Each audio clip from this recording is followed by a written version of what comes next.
On tonight's episode of When Virtue Signaling Goes Wrong, we're talking about the migrant crisis here in New York City. Now available in paperback and e-readers, John Haynes, 1987. Learn lessons about life and teenage love in the 1980s in this coming-of-age John Haynes story. Get your copy of John Haynes, 1987 in paperback and e-readers at Amazon.com and online booksellers everywhere. New York City has reached the breaking point as related to the migrant situation in Midtown Manhattan.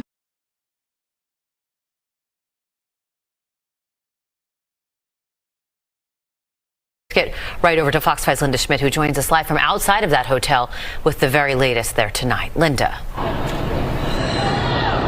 Yeah, hi there, Teresa and Natasha. Well, first of all, the mayor saying today that since last spring, the spring of 2022, more than 93,000 migrants have fled to this city. So where does the crisis stand now?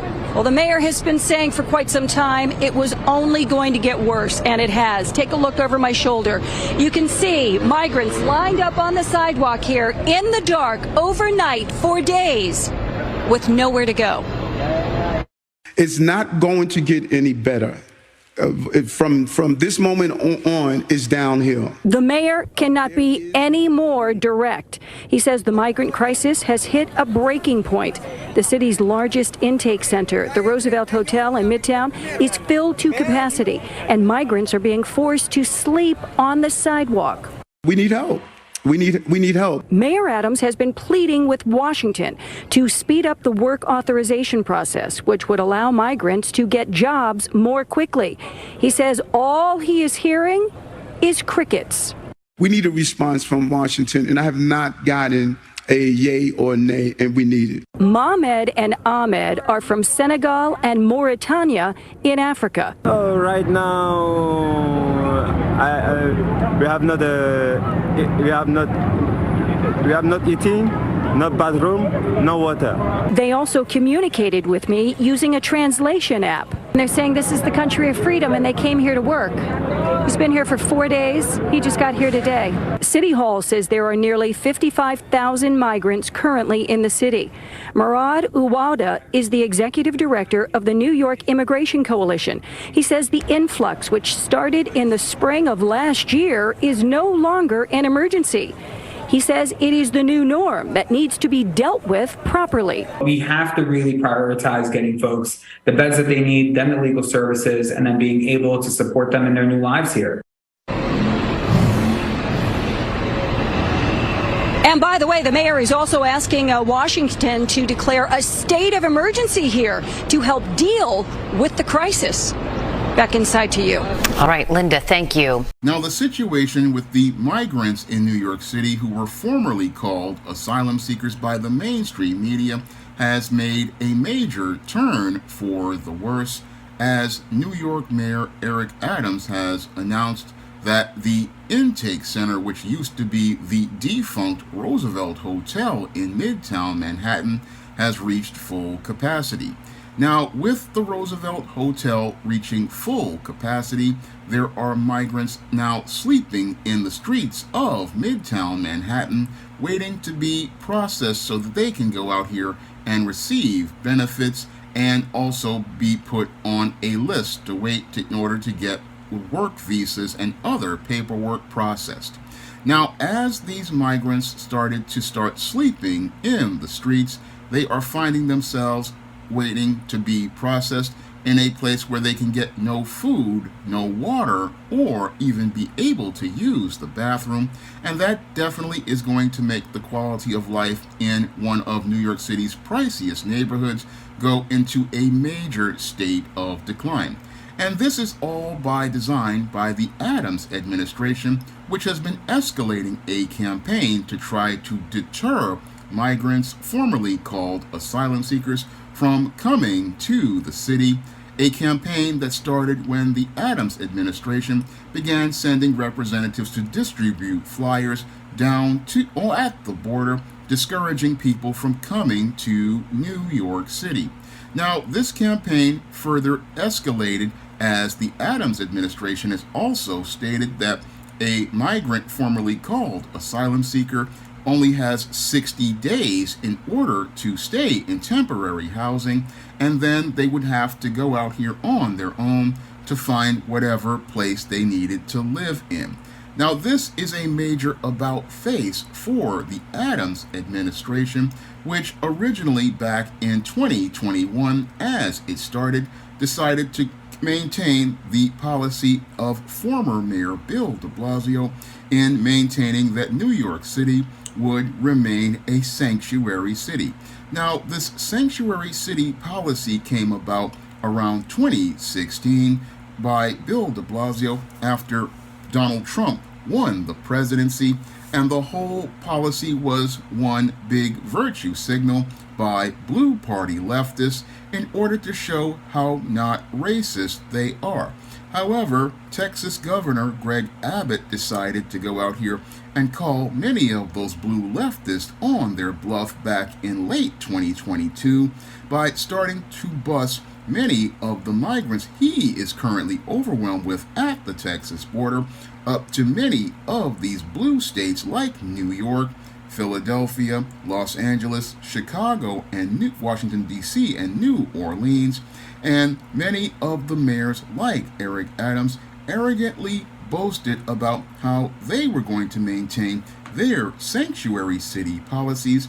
However, those boasts basically wound up being where these guys started balking on them when they started to have to deal with the overwhelming numbers of migrants who they at one time called asylum seekers in New York mainstream media. And as they wound up balking on the bluff they were called on, they started to realize how they were getting overwhelmed here in New York City with just 30,000 migrants here in March. Now, as the Adams administration tried to deal with the sheer number of these migrants, who he was then calling asylum seekers, he began to realize how fiscally unsound this whole policy of trying to take care of illegal immigrants was being to the city's revenue base, which was already damaged by a fiscal deficit.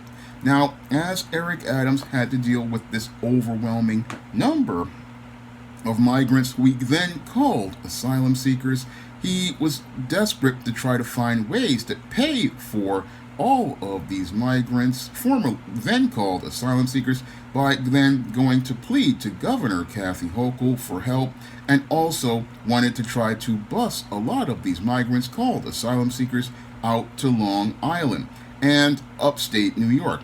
And as he was trying to get these migrants places to stay outside of the city, many of their Red Party and even Blue Party politicians outside of New York began to close their doors, and Eric Adams didn't get any callbacks from Kathy Hochul and didn't even get any sort of callbacks from Joe Biden.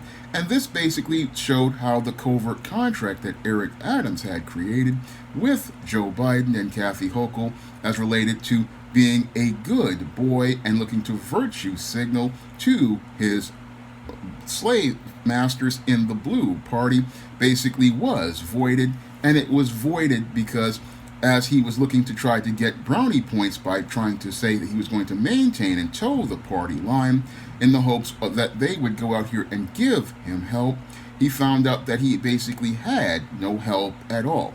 And that's where Eric Adams looked to go out and play the race card, saying that all of this was being done to black mayors, and that basically made things sour between him and the Blue Party. That and his criticism of the Biden administration for not giving him any sort of federal help as related to dealing with these migrants who he then called asylum seekers. And with Eric Adams saying that he was getting absolutely no help from Washington at the time, he then went out here and got really desperate. And as he got desperate looking for a place to house and care for most of these migrants, then called asylum seekers, he then frantically went about looking to go out here and try to house migrants in public schools, but that got major pushback from local neighbors, and a plan to talk about paying people to house many of these migrants called asylum seekers in their homes got laughed at by most New Yorkers who weren't down with this policy in the first place and just saw the desperation of Eric Adams as related to this policy. Now, as he continued to try to maintain this sanctuary city policy and saw that he was getting no support from anybody in the Blue Party, this is where Eric Adams began to escalate his campaign as related to trying to discourage people from coming to New York, as related to trying to stem the flood of individuals coming into the city. And that's where we get this campaign going on right now, as related to the Roosevelt Hotel Intake Center being full. What Eric Adams really wants to do is go out here and try to deter most of these migrants, called asylum seekers, from being able to come to the city and being able to live their American dream. And he's saying that things are going to get worse, and he's saying that it's going to get worse because he's getting no help from Washington, and he wants to try to passive-aggressively point a finger at Washington. But anybody who knows politics understands that the wheels of Washington turn very slow, because in order to get any sort of funding to take care of all of these individuals, it has to go through Congress, and anything going through Congress takes years for legislation to go through.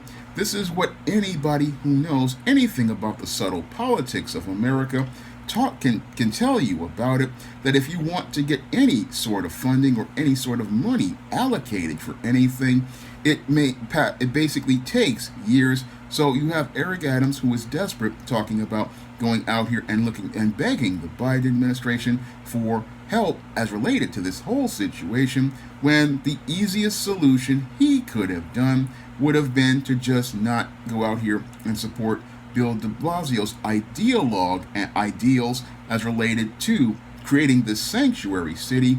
I mean, in 2021, there were two decisions Eric Adams could have easily made that could have won him the favor of most New Yorkers. One was ending that jab mandate, and the other was ending the sanctuary city policy. But instead of going out here and ending both of those policies, which have done damage to New York City's overall economy and quality of life, what he has done is gone out here and decided to continue going on with maintaining one of those policies all the way up until November of 2022 or so, or 2021 or so, which kept many New Yorkers from working and being a part of the tax base. That was the jab mandate. And the other was deciding to try to create that covert contract to virtue signal to members of the Blue Party in the hopes that the Biden of Brooklyn would be getting a job with the Biden administration.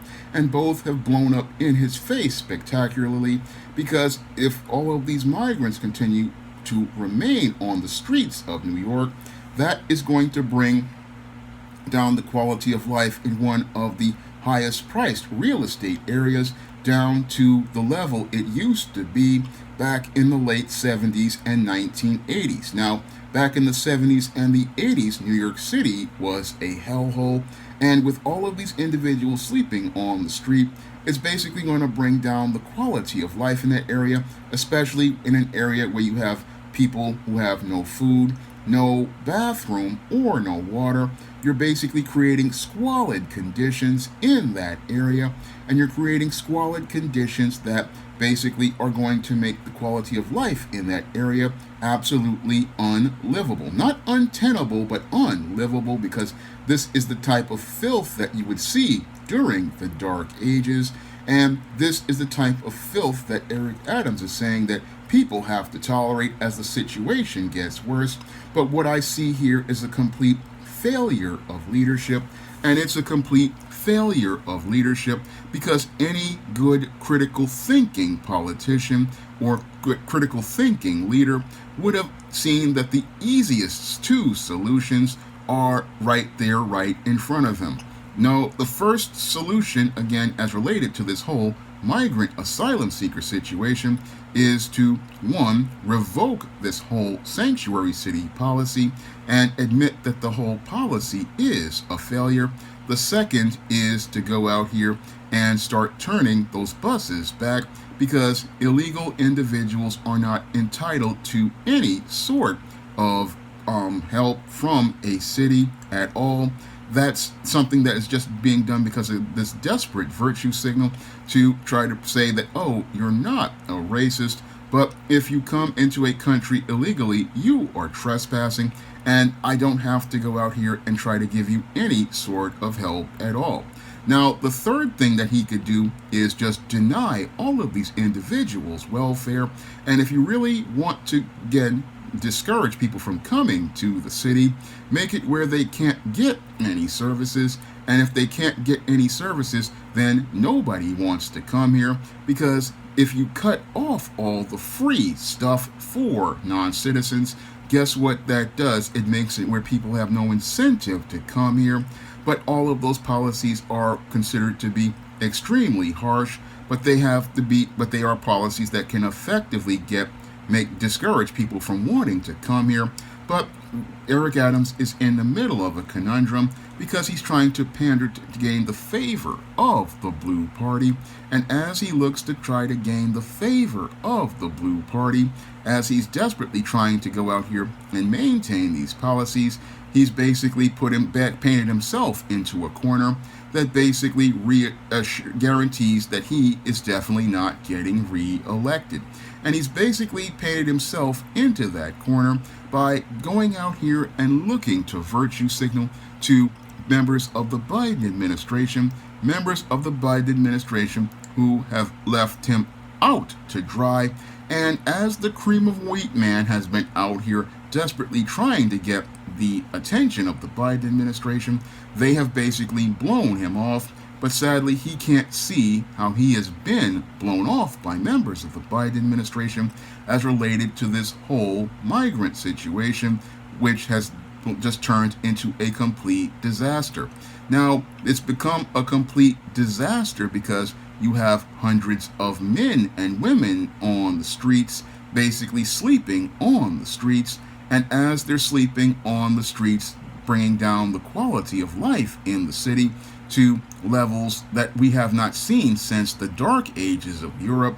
We are seeing that this whole plan to go out here and try to take care of those outside of our own people is one that is not sustainable and one that is not feasible. But we have men like Eric Adams still trying to hold on to this whole ideal of a sanctuary city, but we can't provide sanctuary for individuals who are not citizens because we don't have the economic resources, because New York's tax base continues to erode, and it's been eroding for the last couple of years since the de Blasio administration has been around with its dysfunctional policies like bail reform and the COVID-19 pandemic, making it where most people wound up leaving New York City.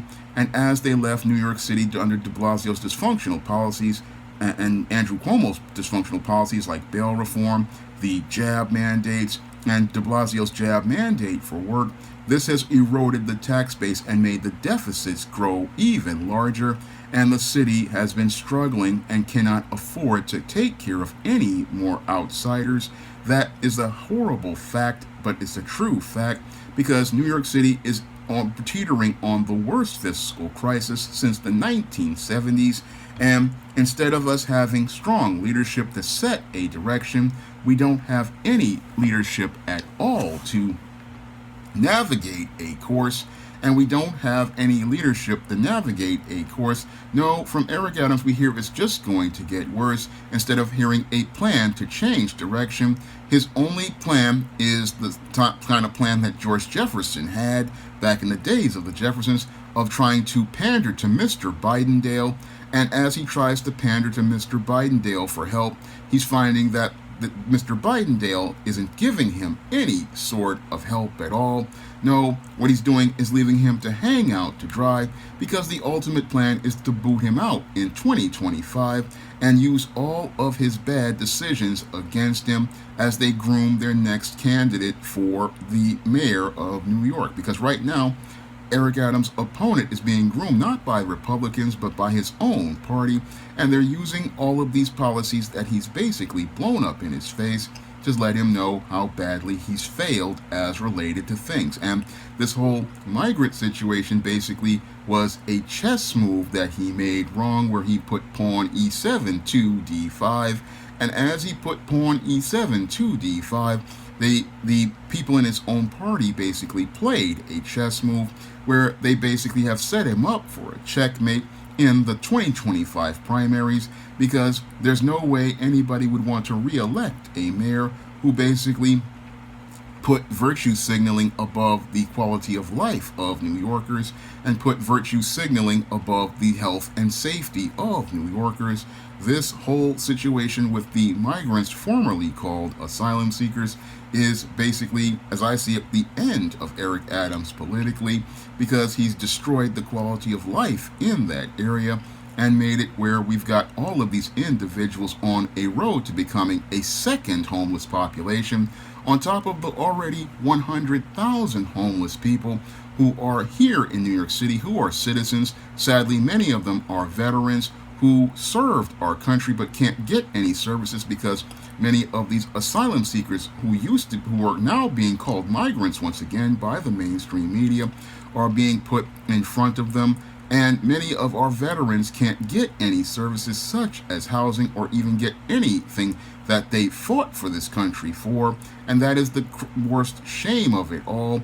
Our veterans and many of our military, or former military, they went out here and fought in wars and fought in conflicts, and they can't get any services. And many of our homeless families can't get any services because Eric Adams wanted to virtue signal to the Biden administration, and that is the greatest tragedy of all as related to this situation, a situation that has gotten overwhelming, and it's gotten overwhelming because many on the left wanted to go out here and virtue signal and say, oh, we're not racist, we're not like Donald Trump. But now we see that maybe Trump's policies, sadly, were tragically more humane in saying that, look, if we don't have the resources, we can't take care of you.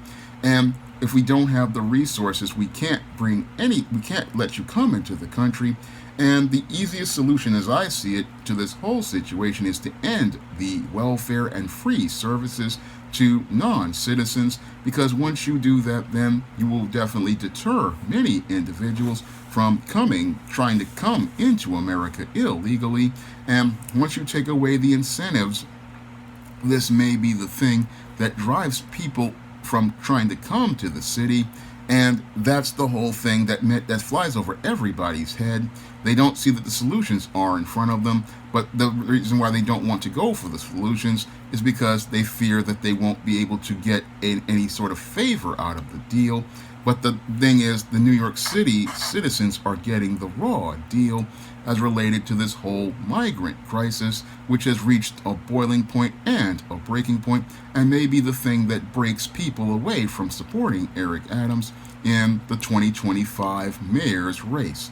Now, if you want to pick up some of my positive black fiction on the SJS Direct imprint, like the ISIS series, the Esteem series, the John Haynes series, and the books of the Spinsterella trilogy, you can find all those books on Amazon.com in paperback and Kindle format. You can also find them at other online booksellers like Smashwords, the iBookstore, Google Play, and Barnes & Noble. And if you want to see me make more videos like this, you can send a donation to my Patreon, my PayPal, or my Cash App by clicking the links in the description box. That's all I have to say for this video. You can comment, rate, and subscribe. Now available in paperback and e-readers, John Haynes, Godbreaker. The man who rules the world takes on the Asgardian god of thunder in this action-packed, all-new John Haynes series adventure. Get your copy of John Haynes, Godbreaker in paperback and e-readers at online booksellers everywhere. Support Black-owned and Black-operated digital broadcast media. www.niceradionetwork.com. Nice Radio Network, broadcasting 24 hours a day, 7 days a week.